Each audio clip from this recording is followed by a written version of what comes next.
So Joe and I are going to tell you a story that we recently learned about and how the Brothers in Arms program impacted a patient.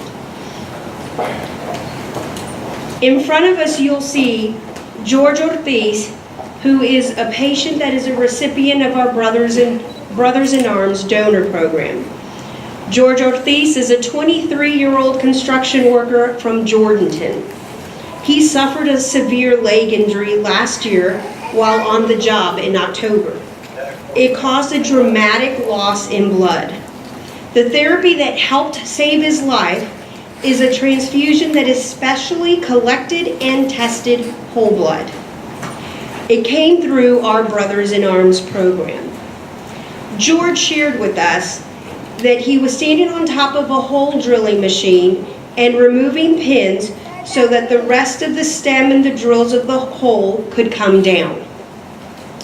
Then the machine, his words, squished his leg, and it felt like it tore it off, he said.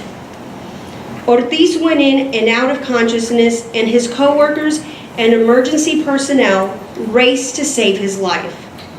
A Department of Public Safety trooper applied a tourniquet at one point.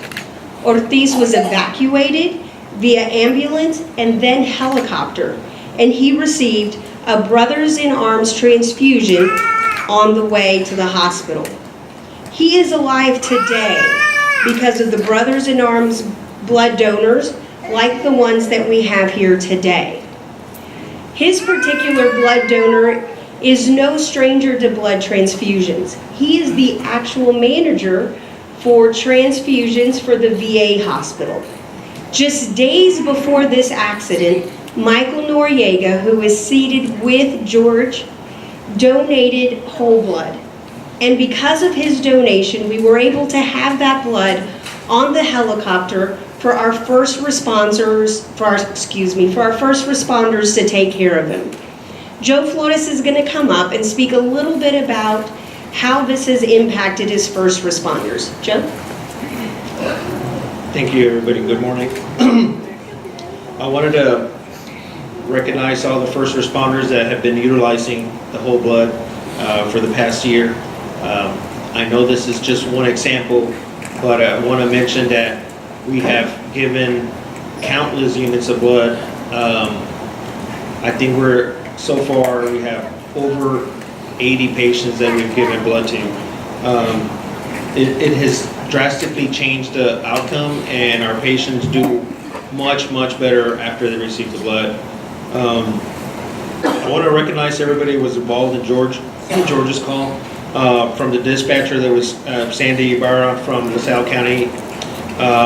Obviously the trooper Brad Bush that applied the tourniquet arriving on scene.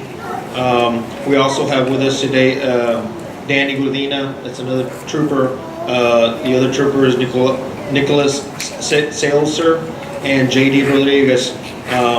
You know, everybody makes a difference when it comes to saving lives. So Brad Bush applied the first tourniquet, and then we had LaSalle County EMS that arrived, and there was a lot of people involved in this call, and I want to mention everybody by name. From LaSalle County EMS, we have Jake Galindo, Brandon Mahalan, Troy Portis, Roy Resna, and Lupe Hernandez.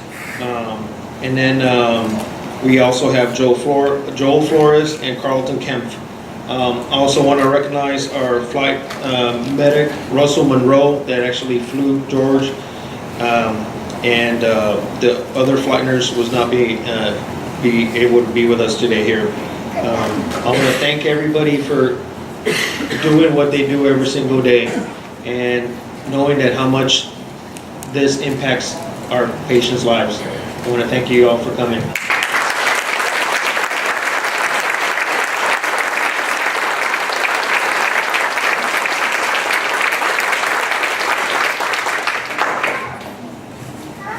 This is truly an amazing story. Thank you, gentlemen, for being here today.